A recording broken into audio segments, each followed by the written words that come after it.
If you ever scroll through TikTok between 2024 and 2025, you probably saw her face. Perfect makeup, designer corset, long 30-inch wigs that shimmered under ring lights. She called herself Vanessa Blaze, but her real name was Kemi Adebayo, a girl from Ibadan who had once sold thrift clothes on Instagram. Follow for more glow up tips, she would say, her voice dripping with confidence, and people followed by the thousands. At first, it was harmless makeup tutorials, wig reviews, get ready with me videos. Then came the couple's kits with her husband Tunji, a quiet man who worked in tech. The internet adored them, the perfect Nigerian couple living the soft life. When Kemi gave birth to her daughter Maya, everything changed. She looked at the chubby, curious baby and saw more than just a child. She saw content. Babe, imagine how cute she would look if we do a morning routine with my baby video, she told Tunji one afternoon. Tunji frowned. She's not even 2 months old yet, Kemi. Let's wait. But Kemi laughed it off. Tunji, people love this kind of content. Trust me, it's good content. And it was. The video got 500,000 views overnight. Comments poured in. Ow! Baby Maya is so adorable. Vanessa Blaze, your daughter is the cutest thing on the internet. By morning, Kemi had gained 2,000 new followers. That day, she decided Maya wasn't just her daughter anymore. She was a brand. Within a few months, Baby Blaze had her own Instagram page, reading mini influencer, brand ambassador for baby fashion. Kemi bought matching outfits for herself and Maya. They would pose together, same wigs, same corset, same glossy lips. She even started using a filter to make Maya's skin look smoother. Family members complained. Her mother once called from Ibadan. Kemi, are you sure you're not doing too much? That baby needs rest. Not all this makeup and ring light. But Kemi just laughed. Mommy, please, it's harmless. Do you know how much these videos bring? And she wasn't lying. Sponsorship deals started rolling in. Baby lotion brands, clothing lines, and even a diaper company. In 1 month, she made more than Tunji's salary. Tunji was proud at first. He would sometimes hold the camera, smiling while they filmed. But deep down, he missed the old Kemi, the woman who used to laugh without checking if the camera was rolling. When Kemi hit 1 million followers on TikTok, she celebrated like she had won the lottery. She threw a party, hired a videographer, and even bought matching gold outfits for herself and Maya. Tunji stood in the corner of the room, watching as Kemi danced and shouted into her phone, "From Ibadan to the world, Vanessa Blaze is unstoppable." Later that night, he asked softly, Kemi, do you ever think maybe we are sharing too much of Maya's life? Kemi turned, still wiping off her makeup. Tunji, this is the new world. Kids are becoming millionaires online. Why should Maya be left behind? He sighed. Because she's five, Kemi, she doesn't understand all this. Kemi shrugged. Then I'll understand it for her. When Tuji got a work transfer to the UK, Kemi saw it as another opportunity. Content in London, babe. Do you know how many doors this will open for us? She beamed. Tunji just nodded, though he wasn't sure who us really meant anymore. In London, her fame grew. She rebranded to Vanessa Blaze UK with aesthetic shots of clubber streets and coffee shops. She dressed Maya in fur coats and mini handbags, but something changed. People started whispering in the comments. Isn't it too much for a 5 years old? Why is the child wearing a corset? Let her be a child. Kemi ignored them. Instead, she doubled down, buying her daughter a tiny lace front wig to match mommy. One night, Tunji walked into the living room and froze. Maya was sitting on a stool while Kemi glued fake lashes to her eyelids. She dropped his phone. Kemi, are you mad? Kemi jumped. Relax. It's just last year's tension. A small one. On a 5 years old? He shouted. Do you know how dangerous that is? Tunji, you're overreacting. It's for a paid collaboration. Do you know how much they are paying us? £2,000 for a post. Tunji stormed out. I don't care if they pay you 1 million. That child is not a manicure. But Kemi wasn't listening. Her mind was already on her next post. By morning, Maya's eyes were red and swollen. She kept rubbing them and crying, "Mommy, it's itching me." Kemi panicked, but instead of taking her to the hospital, she first recorded a clip of herself crying. "Guys, please pray for baby Blaze. She's not feeling too well." The post went viral. People flooded the comments with sympathy. But by evening, Maya couldn't open one eye. Tunji came back from work and saw her sitting in the dark, one eye bandaged. He didn't even speak. He just grabbed his car keys. "Get your coat," he said. "We are going to the hospital." At the hospital, the doctor looked terrified. "Who installed these lashes?" Kemi swallowed.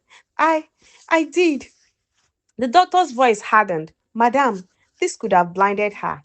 When they got home, Tunji didn't say a word. He packed a small bag, tucked Maya into his bed, and sat silently by her side. Kemi, trembling, picked up her phone and opened TikTok again. Her latest post had 1.5 million views. For a moment, she smiled. Then the guilt hit her like thunder. In chasing likes, she had almost lost her child. But the real consequences were only just beginning. The day after Maya's hospital visit, the doctor filed a report. By the following week, social service showed up at their door. It was a quiet Thursday morning when Kemi opened the door to find two women in black coats standing there. One of them smiled politely and held up her badge. "Good morning. I'm Miss Keta from the Child Protection Agency. Are you Mrs. Kemi Adebayo?" Kemi blinked. "Yes, I am. What's this about?" "We received a report concerning potential neglect and endangerment involving your daughter, Maya." The world stopped. Tunji came out of the bedroom in a rush. "What's going on?" Miss Keita looked serious. "We've seen multiple online posts involving your daughter in adult makeup, corsets, and now a recent injury caused by cosmetic lashes. We need to make sure she's safe." Kemi's voice trembled. "We are misunderstanding. It's just content. It's my job." The other social worker, a younger woman with kind eyes, stepped forward. "We understand that influencing is your profession, ma'am, but the child's well-being comes first." Tunji rubbed his forehead. "I've been saying this for months." Miss Keita looked around the house, noting the ring lights, cameras, and wing stands scattered everywhere. In one corner was a toddler-sized vanity mirror, pink, glittery, and covered in fake lashes. She sighed softly. "Miss Adebayo, for now, we'll need to place Maya under temporary care while we review the situation." Kemi froze. "Wait, what?" "No, you can't take my child." Tunji's voice broke. "Kemi, please." "No," she screamed, clutching Maya. "She's my baby. You can't take her because of TikTok videos." But they did. That night, the silence in their home was deafening. No laughter, no camera clicks, no Maya humming cartoons in the background. Kemi sat on the floor beside Maya's empty bed, holding her little shoe like it was a treasure. Tunji stood by, eyes tired and full of quiet rage. "Do you see what you've done?" she said softly. Kemi looked up, mascara running down her cheek. "I was just trying to build something for her. For us." "No, Kemi, you were building it for the internet." She wanted to argue, but deep down, she knew he was right. Every time someone commented, "perfect mother goals," she believed it, even when reality said otherwise. A week later, Tunji packed his things. "I can't live like this anymore," he said quietly. "I told you when we moved here, I wanted peace, not popularity." Kemi dropped to her knees. "Tunji, please, I'll change. I'll delete everything. I'll stop posting." He shook his head. "You won't. Not until it's too late again." And with that, he walked away. That night, Kemi opened her TikTok app again. The last video she posted, the one of her crying for prayers, had hit 3 million views. People were commenting things like, "Sending love to you and baby Blaze. Stay strong, mama influencer. Ignore the haters." She stared at the screen and whispered to herself, "If only they knew." Days turned into weeks. Her followers noticed her absence. When she finally returned online, she wasn't glowing or glamorous anymore. Her face was pale. Her voice cracked as she said, "Hi guys, it's Vanessa. I know I've been gone for a while. There's been a lot happening." The comment section exploded. "Where is baby Blaze? We miss Maya. Show us your daughter. Kemi couldn't breathe. She looked straight into the camera and whispered, she's gone. The internet went wide with rumors. Social workers took her. Her husband left. It's karma. As, and as cruel as it sounded, the more people speculated, the more her views climbed. She sat there, staring at the screen, realizing the truth. Even her pain had become content. 2 months later, Miss Keta visited again. Kemi had deleted most of her accounts. The house was cleaner, quieter, and painfully empty.